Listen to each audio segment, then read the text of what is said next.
Maria de Lourdes Guarda was born on May 22, 1926, at Salto, São Paulo, Brazil.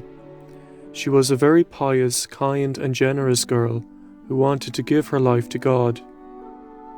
Having spent time as a teacher, she felt the call to religious life and wanted to enter the Daughters of Saint Joseph like her sister.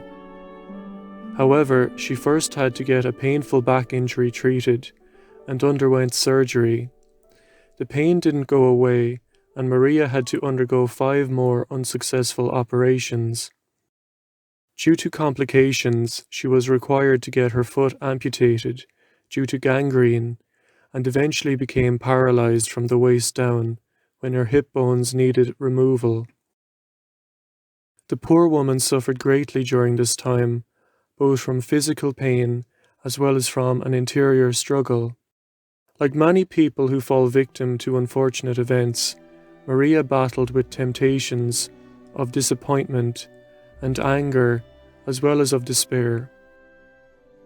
Being confined to her bed caused Maria to become obese, and this increased her sufferings.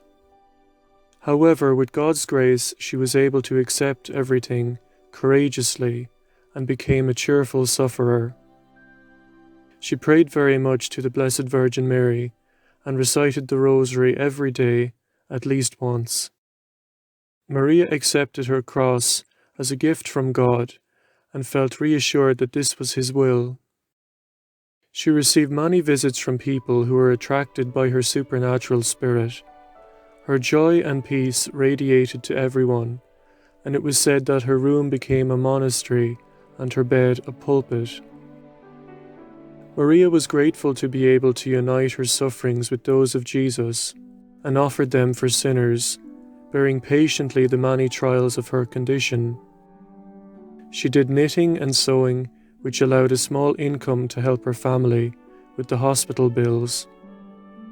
Maria once remarked, "No disability is an impediment to life." Having joined the Christian Fraternity of People with Disabilities, she became the national coordinator and was asked to help promote it in Brazil and Latin America.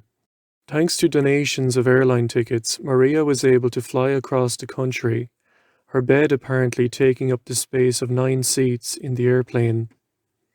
She went on several flights, but stopped after a while as there was no longer a need for her to go. Maria received her strength from the frequent reception of the Eucharist, as well as from meditating on the sufferings of Jesus. Devotion to the Blessed Virgin and the Holy Rosary was also an essential requisite for her. She died aged 70 on May 5, 1996. Despite her immense sufferings, Maria did not become angry with God or closed in on herself. By her courage, patience, and cheerful manner, she managed to draw people closer to God and to help increase their faith. This beautiful saint reminds us of the importance of the Eucharist and the daily Rosary as a means to overcome sin and the sufferings of everyday life. She inspires us to be courageous in our daily trials and tribulations, and not to let these burdens weigh us down. Maria is regarded as a patron saint for disabled people and the sick. Thanks for watching, and God bless you.